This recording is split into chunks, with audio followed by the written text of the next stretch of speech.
হরে কৃষ্ণ। আপনাদের সবাইকে আমাদের রাধাকুণ্ড শ্যামকুণ্ড গিরিগোবর্ধন 11 চ্যানেল থেকে সুস্বাগতম, ভালোবাসা এবং ভক্তিমতী মায়েদের এবং বাবাদের চরণে আমার দণ্ডবাদ প্রণাম। এবং আজকে আমরা জানবো যে মহা ব্রত, আমাদের বৈশাখ মাসের শুক্লপক্ষের যে চতুর্দশী, হ্যাঁ, সেটি কি নৃসিংহ চতুর্দশী। অবশ্যই আপনাদের সবার করণীয় এবং কর্তব্য। তাহলে এই চতুর্দশী ব্রত কে করেছিল? নৃসিংহ চতুর্দশী ব্রত অবশ্যই দেবাদিদেব মহাদেব করেছিলেন, হ্যাঁ। আর কে করেছিলেন? ব্রহ্মাদেব স্বয়ং করেছিলেন। তাহলে আমাদের অবশ্যই মহাদেব এক মহা অসুরকে বধ করার জন্য, এই শক্তি প্রয়োগ মানে শক্তি সঞ্চার করার জন্য মাত্র এই নৃসিংহ ব্রত করেছিলেন। তাহলে কৃপাসুরকে বধ করার জন্য বোঝা যায়। আর ব্রহ্মাদেব কেন করেছিলেন?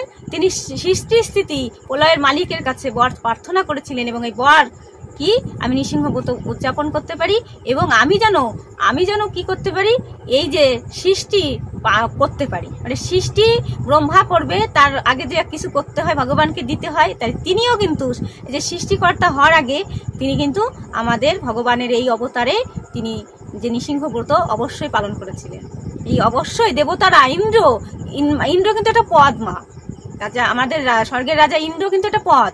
এই ইন্দ্র পদের জন্য দেবতাদি সবাই কিন্তু এক একটা বর প্রার্থনা করেছিলেন শক্তি পাওয়ার জন্য। সবাই যদি আপনারা অবশ্যই যাদের দরকার, আপনারা আমাদের কলিযুগের মানুষ, আমাদের অবশ্যই কত কিছু দরকার, সেটার জন্য আপনারা অবশ্যই কিছু করার জন্য করুন গোবিন্দের কাছে। এই নৃসিংহ ব্রত অবশ্যই করবেন, এবং আপনারা করবেন 11ই মে রবিবার সন্ধ্যা পর্যন্ত উপবাস করবেন, এবং পরের দিন, হ্যাঁ, সোমবারের দিন 9টার মধ্যে আপনারা পালন সেরে নেবেন। এবং এই দিনে আপনারা অবশ্যই কি করবেন এটাই আমি বলবো। এই দিন অবশ্যই আপনারা প্রাতঃস্নান অবশ্যই করবেন, এবং সকাল সকাল নৃসিংহদেবের যে উগ্রং বিরং মহাবিষ্ণু যে চিত্রপট অবশ্যই যদি আপনাদের গৃহে থাকে, অবশ্যই এই ব্রত উদযাপন করবেন এবং স্নান করাবেন, হ্যাঁ, অভিষেক করাবেন। বেশি বেশি করে তুলসী পত্র দিয়ে মালা, মঞ্জুরি দিয়ে মালা করা যায়, মালা পরিয়ে দেবেন, চন্দন লাগাবেন বেশি বেশি করে। আর ভগবান আমাদের কি পছন্দ করেন, কেন এসেছিলেন এই পৃথিবীতে, অবশ্যই আমরা জানবো। তিনি এসেছিলেন যে অধর্মকে বিনাশ করতে এবং ধর্ম স্থাপন করতে। প্রহ্লাদের হাত দিয়েই ধর্ম স্থাপন করলেন, তাই না? যে একজন অসুর কুলে, একজন দৈত্য কুলে হিরণ্যকশিপুকে বধ করলেন, এবং প্রহ্লাদকে দেখালেন আমি আছি, সব জায়গায় আছি, আমি ফটিক স্তম্ভের মধ্যে আছি, তাই না? ভগবান অবশ্যই সব জায়গায় থাকেন। তাই তিনি কি পছন্দ করেন, কি হবে আপনারা সেবা দেবেন, অবশ্যই বলছি।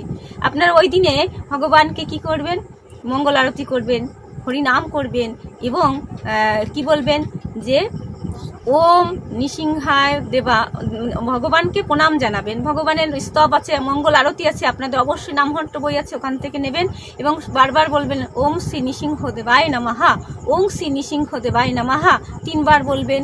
মনের কথা জানাবেন, তিনি হচ্ছে কেমন শিশুদের ভক্ত। মানে কি, দেখো না প্রহ্লাদ মা কত ছোট ছিল, কিভাবে ডেকেছিল, আমরা কি পারবো? কিন্তু ভগবানের প্রিয় জিনিস আমরা অবশ্যই করতে পারি। ওই দিন আমরা ভগবানের প্রিয় ফল আমরা অবশ্যই জানি ভগবান কি পছন্দ করে। অবশ্যই তিনি কাজু এবং কিশমিশ, কাঠবাদাম এগুলো অবশ্যই পছন্দ করেন, এবং ভগবানের প্রিয় ফলের নাম আমাদের সাথে অবশ্যই মিল হবে, সেটি হচ্ছে আম। ভগবান নৃসিংহদেব খুবই রসালো আম, মিষ্টি আম পছন্দ করেন। আপনারা অবশ্যই তার চরণে নিবেদন করবেন, এবং সেই দিন কি করবেন অবশ্যই বলছি, মা যারা আমিষ আহার করেন অবশ্যই এটা করবেন। ওদিন নিরামিষ খাবেন অবশ্যই, যারা পারছেন না ব্রত করতে, কিন্তু বাড়িতে একেবারে আমিষ আনবেন না রবিবার। তবে কি ভগবান কিন্তু এগুলো পছন্দ করে না, এর জন্য আপনারা অন্য কিছু ক্ষতি হয়ে যেতে পারে, হ্যাঁ। ওই দিন যারা নিরামিষ সেবা করেন তারা তো কৃষ্ণ প্রসাদ পেতে পারেন, কিন্তু না, সেদিন ব্রত উদযাপন করার পরে কিঞ্চিত ফল পেতে পারেন। একাদশী যেমন করেন পঞ্চশস্য বর্জন করে অবশ্যই এটা এরকম করতে হবে। আর তা যদি না পারেন সন্ধ্যা পর্যন্ত উপবাস থেকে ভগবানকে নিবেদিত প্রসাদ সেবা করে নেবেন, হ্যাঁ। আর বেশি বেশি করে কি করবেন, ভগবানের এই যে গরমের সময় আপনারা একটু শরবত বানিয়ে দিতে পারেন ভগবানকে। সেটা আপনারা আমের শরবত পারেন, তেঁতুল দিয়ে শরবত বানান, মানে নানান উপদ্রব দিয়ে বানাতে পারেন। এই দিনের মাহাত্ম্য এত অপার। দেখো মা, প্রহ্লাদ মহারাজ, হ্যাঁ, তিনি দেখেছিলেন ভগবানকে। আর এই পুজোটা কখন করবেন? সেটা হচ্ছে গোধূলি লগ্নে, না সন্ধ্যা না রাত, এমন সময় আপনারা করবেন। এবং আমাদের নৃসিংহদেব এতটাই দয়ালু, এতটাই কৃপালু, এতটাই দিনের বন্ধু, তিনি তার সাথে সাথে ওই দিন আপনারা কিন্তু লক্ষ্মী দেবীরও পূজা করতে পারেন।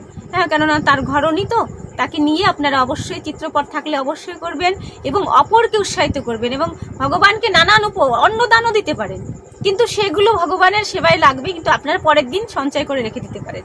তাই এই ব্রত অবশ্যই করবেন এবং বারবার বলছি না পারলেও সন্ধ্যা পর্যন্ত উপবাস থাকতে হবে। এবং নৃসিংহদেব আপনাদের এত শক্তি দেবে, এত বুদ্ধি দেবে, আপনাদের জীবনে যেদিকে যাবেন জয়লাভ হবে। তাই অবশ্যই মা নৃসিংহ ব্রত অবশ্যই করবেন, চতুর্দশী ব্রত। এই ব্রত পালন করলে আপনাদের অবশ্যই অচিরে কৃষ্ণ ভক্তি এবং কৃষ্ণ মুক্তি অবশ্যই হবে।